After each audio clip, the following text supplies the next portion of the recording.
बात करते हैं पश्चिमी विधानसभा के कुछ नेता हमारे पास भारतीय जनता पार्टी के भी हैं और समाजवादी पार्टी के भी हैं, जो कि जो है वर्तमान समय की जो अंतर्राष्ट्रीय स्तर पर उठा पटक चल रही है उस पर बात करते हैं किस तरीके का मुद्दा है।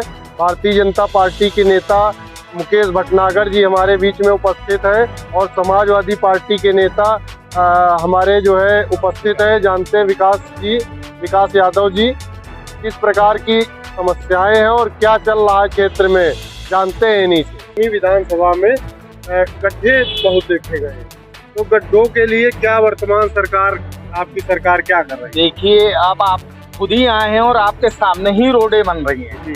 अब ये बरसात खत्म हुई है, बरसात के बाद हर जगह आपको रोलर दिखाई दे रहा होगा, डामर पड़ता दिखाई दे रहा होगा, गिट्टी पड़ते दिखाई दे रही होगी।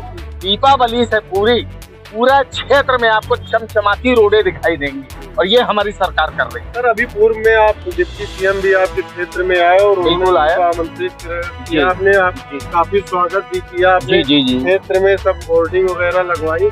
क्या उसका उद्देश्य क्या था? देखिए, उद्देश्य हमारा ये था कि हमारे डिप्टी सीएम ब्रजेश पाठक जी पुराने मित्र रहे हैं, लखनऊ यूनिवर्सिटी में मैंने चुनाव उनको लगाया और मैं अभी 24 साल में सपा में रहा। उसके बाद मैं इसी वजह से शामिल हुआ, गौरव भाटिया जी की वजह से मैं बीजेपी में आया। वो मेरे क्षेत्र में आ रहे थे, मैं चाहता था मैं उनका स्वागत करूं अच्छे से, उन्हें मालूम हो हमारा कार्यकर्ता क्या कर रहा है, बीजेपी में शामिल हुआ है क्योंकि समाजवादी पार्टी से, इसलिए मैंने स्वागत के लिए उनकी होल्डिंगें लगवाई हुई थी और मैं आगे भी लगवाता रहूंगा। सर, काफी पश्चिमी विधानसभा में आपके समाज का काफी वोट भी है यहाँ पे, तो क्या रणनीति कहीं भविष्य की चुनाव लड़ने की तो नहीं है? नहीं, ऐसा कुछ नहीं है। ये आप मीडिया वाले हैं, आप पूछ सकते हैं, पूरा अधिकार है। ऐसा कुछ भी नहीं है। इससे पहले बीजेपी ने लड़ाया हमारे इंजीनियर कुमार जी को, ऐसा कुछ नहीं है। मैं एक पार्टी कार्यकर्ता हूँ और मैंने अपने इंटरव्यू में हमेशा बोला है, मैंने बीजेपी का राजनीतिक अनुभव आपका जी वो है और ये आपका बड़कपन है, आप कह रहे हैं, तो मैंने ये भी कहा था बीजेपी का झंडा उठाया है, उसको ऊंचा करूंगा और वही मैं ऊंचा कर रहा हूँ। पश्चिमी विधानसभा में काफी मेहनत करते हैं आप, लोगों के बीच में जाते हैं, तो उसका मतलब हम क्या निकालें? नहीं, उसका मतलब आप यही निकालें, पार्टी कार्यकर्ता हूँ मैं और मैं मेहनत कर रहा हूँ, कार्य कर रहा हूँ, पार्टी का झंडा ऊंचा कर रहा हूँ। बस जब पार्टी का झंडा ऊंचा करूंगा तो एक मुझे भी इतनी सी जगह और मेरा नाम मिल जाएगा, जब अपने नेताओं को लेके मैं चलूंगा। भाई ये है। कहीं मन से आप अभी भी तो मुलायम नहीं है? नहीं, ऐसा कुछ नहीं, बीजेपी में मैं आ गया हूँ तो मुलायम क्यों, कठोर हूँ मैं। सर, क्या कहेंगे जो आज आप लोग एकत्रित हुए यहाँ पे, काफी बड़ा मुद्दा चल रहा है फिलीपींस का, और उसमें जो है किसके पक्ष में आप बात करेंगे और क्या वास्तव में भारत में इस तरीके के जो धरना प्रदर्शन करना उचित है या अनुचित? देखिए, पहली बात तो जो मैं विकास यादव विशु समाजवादी पार्टी का छोटा सा सिपाही हूँ। मैं अपनी बात आपके मीडिया के माध्यम से ये रखना चाहता हूँ कि जो आप इंटरनेशनली बात कर रहे हैं इजराइल और उसके क्या नाम है फिलिस्तीन के उस पे मुद्दे पे, पहली बात तो वो 7 समुंदर पार है। हमारा मुद्दा वो नहीं है।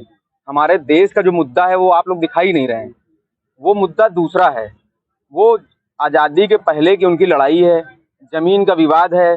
इजराइल ने उस पर जबरदस्ती फिलिस्तीन के ज़मीनों पर कब्जा कर रखा है और आज उनके बच्चों को मार रहा है, तो वो अपने हक अधिकार के लिए फिलिस्तीन वाले लड़ रहे हैं।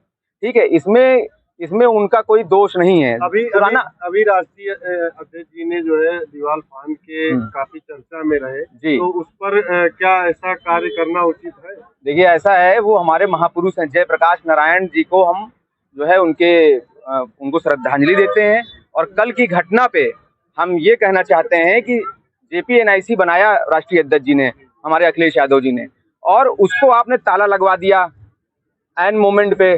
जब उनकी जयंती थी, कल पुण्यतिथि थी, उससे पहले 4 दिन पहले आपने उसमें ताला लगवा के टीन सेट जड़वा दिया। आपने किस बेस पे जड़वाया?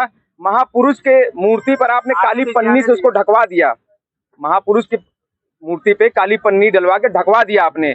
हम तो माल्यार्पण करते, हर साल माल्यार्पण करने जाते थे वहाँ पे, लेकिन बताइए, तो उनके लिए सबके लिए है। वो महापुरुष पूरे देश के लिए हैं। वो आंदोलन से निकले हुए महापुरुष हैं। उन्होंने देश के जो है तानाशाहों का तख्ता पलट किया है उन्होंने, जयप्रकाश नारायण जी ने। हम लोग को इतिहास पढ़ना चाहिए और जो नहीं पढ़े हैं उनको पढ़ना चाहिए। हम लोग तो पढ़ते ही हैं, लेकिन और जो नहीं पढ़े हैं, जो उनका विरोध कर रहे हैं कल संवैधानिक रूप से, जैसा कि कुछ लोगों ने कहा कि इन पे केस भी दर्ज हो सकता है। बिल्कुल केस करिए, किसने रोक रखा है?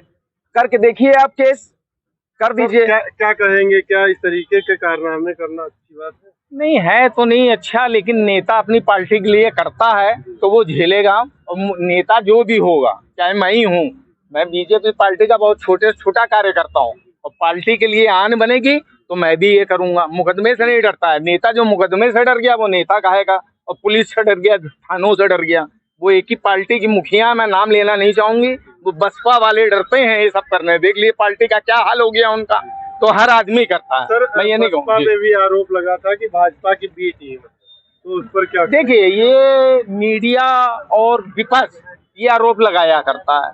बसपा अपना कार्य करती है, बीजेपी अपना करती है, और पार्टी वो अपना करती सर, रहती है। अंतर्राष्ट्रीय स्तर पर भारत ने जो है जी इजराइल का समर्थन किया, जी, तो बहुत आप क्या प्रधानमंत्री के ऐसे कदम का समर्थन जी, मैं सराहना करता हूँ भाई उनकी, बहुत बढ़िया है। अब ये बताइए, अब यहीं के हमारे हिंदुस्तान के मुस्लिम भाई मौलाना अब ये आरोप लगा रहे हैं कि मस्जिद पर बम गिरा दिया। अबे मस्जिद पर बम गिरा दिया कि हमने आतंकवादियों पर बम गिरा दिया हमारा?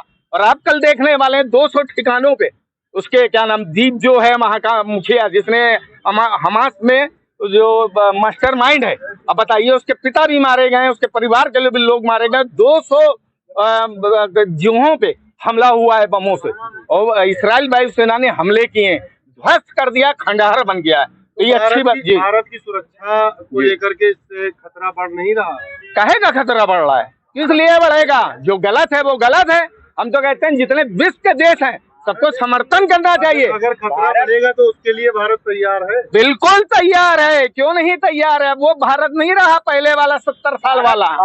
समझ रहे हैं आप? दौर में गुजर रहा है, भारत तानाशाही की ओर जा रहा है, और हर तानाशाह का आप देख रहे हैं जीवन कैसा होता है। तानाशाह, हर तानाशाह का क्या आखिरी क्या होता है, उसका मरना तय है। जैसे सीरिया और इराक में हुआ, तानाशाह गए, वैसे यहाँ भी जाएंगे। तानाशाही यहाँ नहीं चलेगी। ये लोकतांत्रिक देश है, सबको चुनाव लड़ने का अधिकार है, किसी को जबरदस्ती आप जो है रोक नहीं सकते हैं। और रही बात इजराइल और फिलिस्तीन की, तो माननीय अटल बिहारी वाजपेयी जो इनके नेता हैं भारतीय जनता पार्टी के, वो कह के गए थे, कभी उन्होंने इजराइल का समर्थन नहीं किया था, उन्होंने फिलिस्तीन का समर्थन किया था कि आपकी धरती को कोई छीनेगा तो आप क्या करेंगे।